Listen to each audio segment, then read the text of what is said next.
बाबू, क्या हुआ बॉक्सी? कौन जाने की कोई आवश्यकता नहीं है, लेकिन ये तो सुवर्णा माँ का आदेश है।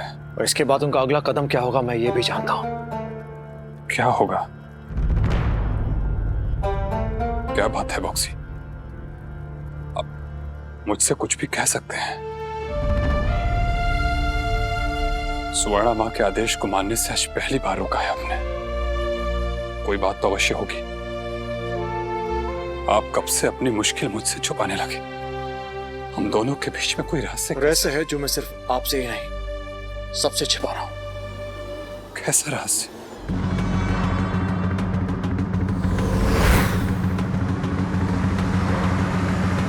बॉक्सी,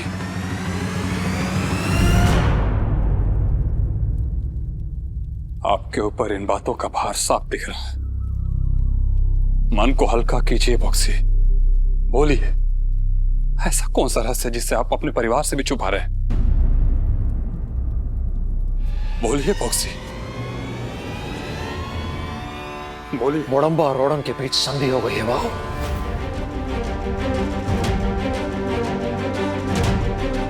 क्या? ये तो बड़ी बात है। सब तो यही चाहते थे ना, फिर इसे क्यों छुपाया सबसे? क्योंकि इस संधि के अनेक शर्तों में से एक शर्त है संधि की गोपनीयता। मेरे बाबा नहीं चाहते कि कहीं से इस संधि की बात फिरंगियों तक पहुंचे और उन पर, मुझ पर या मेरे भाई पर कोई खतरा है। आप जाके अपने कक्ष में आराम कीजिए। मैं बेहतर हूं।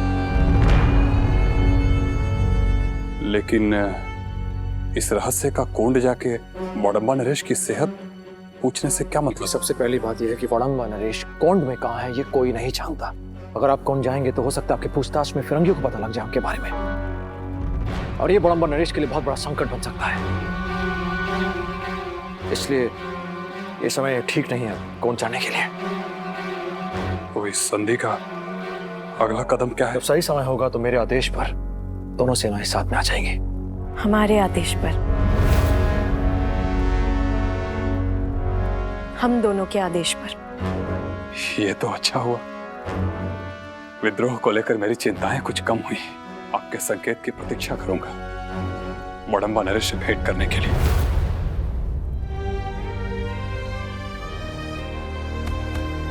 इतना बड़ा रहस्य छुपाकर एक बेटे, एक सेनापति के दायित्व को कहीं आप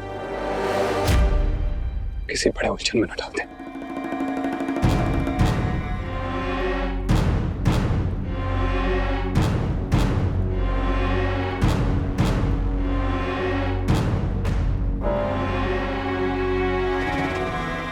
माना कि इस विवाह में मेरा कोई अस्तित्व नहीं, लेकिन इस संधि में बराबर की साझेदारी है। आप कुछ और स्वीकार करें या ना करें, लेकिन इस बात को मत भूलिएगा कि सेनाएं हम दोनों के आदेश पर एक साथ आएंगी, और मैं उम्मीद करती हूँ कि इस बात का मान रखने के लिए आपको, आपके परिवार, अपने लोगों के सामने संकोच नहीं होगा।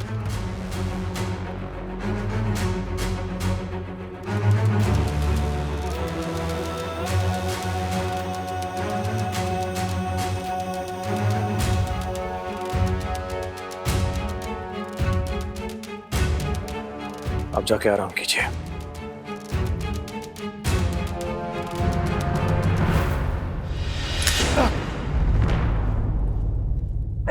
क्या हुआ? अब रहने दीजिए, मैं बिल्कुल ठीक हूं।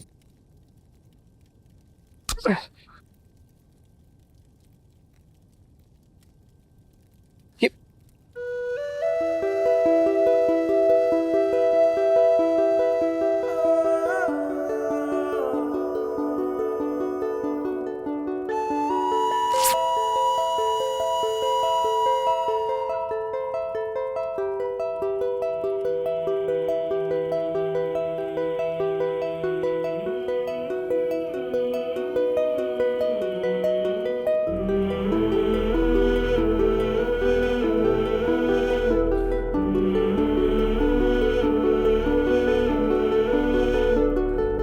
बच गए। घाव ज्यादा गहरा नहीं है।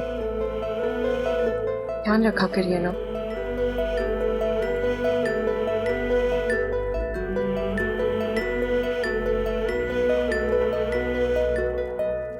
ये मुरब्बा छत पे रख दो धूप में, ठीक है?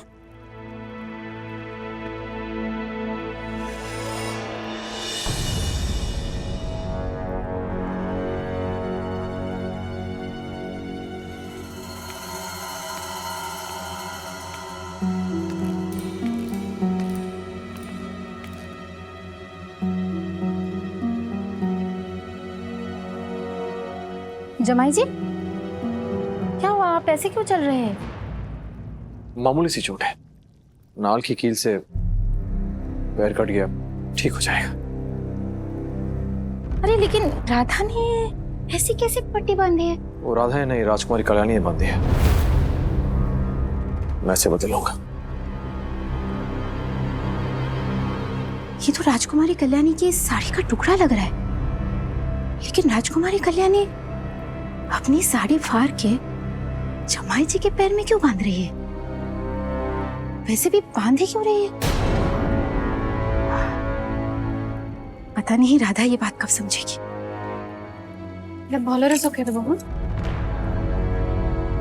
राधा, पता है अभी क्या हुआ है? कौन है?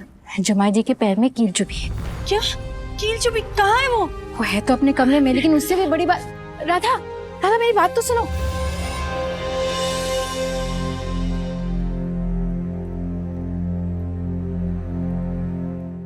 क्या हुआ आपको? माँ ने बताया कि आपको चोट लगी है। कुछ राधामणि, कुछ नहीं हुआ, छोटी चोट है।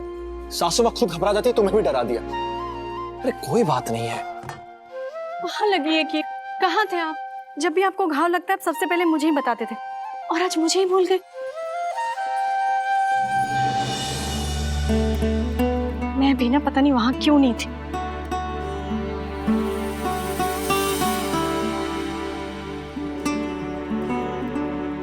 ये तो छोटा सा ही घाव है।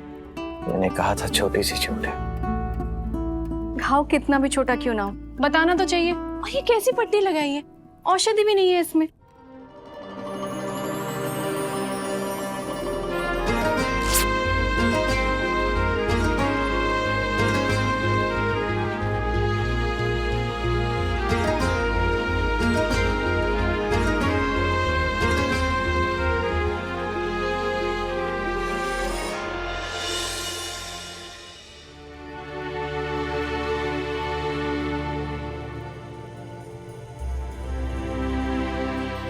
जब चोट लगी तो राजकुमारी आसपास ही थी। खून देख के घबरा गई और जल्दी से अपने साड़ी का टुकड़ा फाड़ के बांध दिया। साड़ी का टुकड़ा बांध दिया?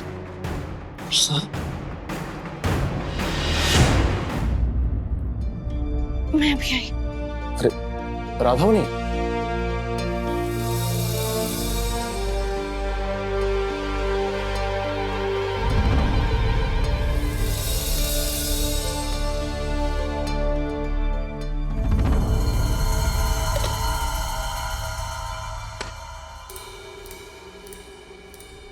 ये आपने क्या किया? उन्हें चोट लगी और मुझे आवाज देने की बजाय आपने अपनी साड़ी का पल्लू फाड़ के बांध दिया।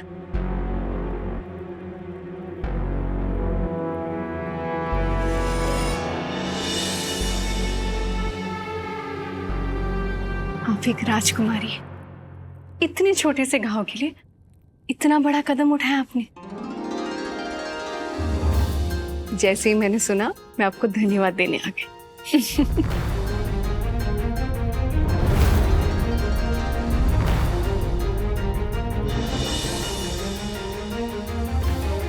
ऐसे मुझे खुशी तो इस बात की है कि आपने अपने आप को इस परिवार का हिस्सा मान लिया। इतनी जल्दी सबसे जुड़ गई हैं आप इतनी छोटी छोटी बातों के लिए धन्यवाद कहेंगी तो कैसे चलेगा? ये बात भी ठीक है। अब बुखार कैसा आपका? आपने मुझे इतना खिलाया, इतनी औषधियां पिलाई, बुखार भी परेशान होके भाग गया। चलिए अच्छा, मैं बॉक्सी जी को देख कर आती हूँ, ठीक है?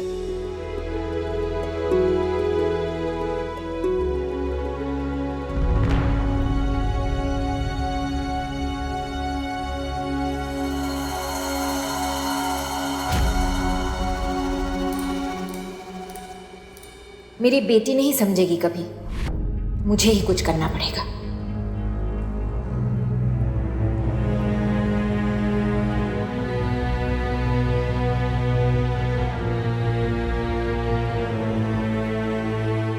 कैसा लग रहा है आपको यहाँ? बहुत अच्छा। और आपको? मुझे तो हमेशा से ही अच्छा लगता है। मेरी बेटी राधा और जमाई जी जैसे सुंदर संपूर्ण दाम्पत्य कहाँ मिलते हैं आजकल। उन दोनों के बीच तो कोई भी नहीं आ सकता। वैसे आपने जमाई जी के पैर पे जो पट्टी बांधी है, मुझे लगता है आपने अच्छा किया। लेकिन क्या है कि आपकी अच्छाई कहीं किसी दिन राधा को ना चुभ जाए। तो आप कहना चाहती है कि पहले मुझे राधा दीदी के आने का इंतजार करना चाहिए था? हाँ। और तब तक उनका खून बहने देती बख्शी जी का? वो सेनापति है, इससे भी बड़े बड़े घाव खाए हैं उनके शरीर ने, जिन पे पट्टी लगाने के लिए आप नहीं थे। ये घाव भी सह लेते वो मुझे जो कहना है वो ये है कि आपको अपने आप पे थोड़ा अंकुश रखना पड़ेगा। देखिए, आप मेरी बेटी जैसी है, इसीलिए आपसे ये कह सकती हूँ। आपके मन में कब भाव प्रवेश हो जाए आपको भी पता नहीं चलेगा। और कहीं ऐसा ना हो कि जब तक पता चले बहुत देर हो चुकी हो।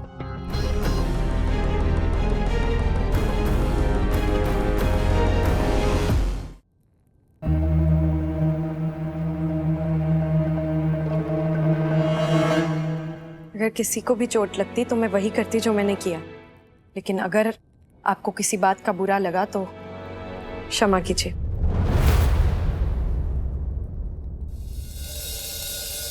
मुस्कुरा रही है आप?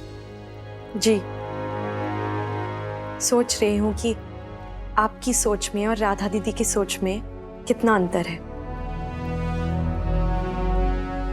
अभी अभी राधा दीदी आकर मुझे धन्यवाद कह रही थी और आप। राधा तो बहुत भोली है, पर आपसे मैं विनती करती हूँ कि आप अपनी मर्यादाएं ना तोड़ें। आपकी मनोस्थिति समझ सकती हूँ मैं, जानती हूँ कि आपको भी किसी के सहारे की आवश्यकता है, पर ऐसा ना हो कि आप ऐसे किसी राह पे निकल पड़े जहां अंत में जाके आपको सिर्फ निराशा ही मिले। जीवन के अनुभवों से आपको सावधान कर रही हूं।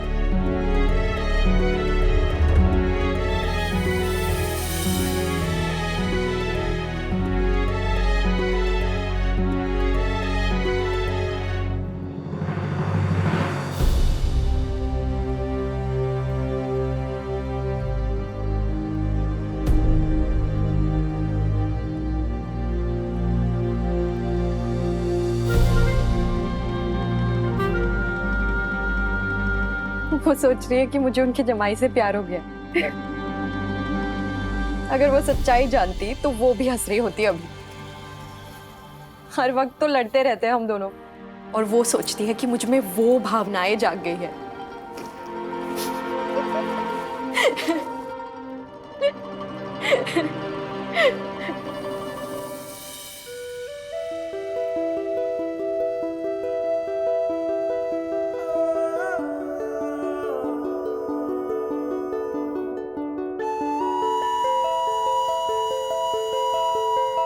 कहीं ऐसा तो नहीं कि वो सच कह रही थी?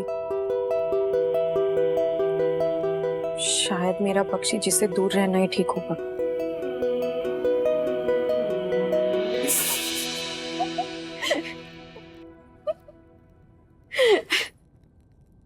राजकुमारी जी, बड़म्बा नरेश के सेनापति कालिंदी जी आपसे मिलने आए हैं। सच? उन्हें दरबार में बिठा दो, मैं आई। जी। सेनापति कालिंदी जरूर बाबा का संदेश लाए होंगे।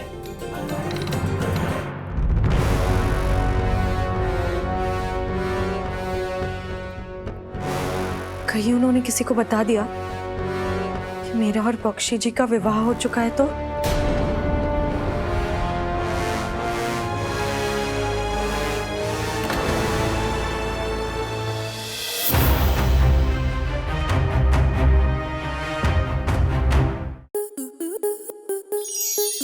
स्टार प्लस के ऐसे ही और बेहतरीन लम्हे देखने के लिए सब्सक्राइब करें हमारे YouTube चैनल को।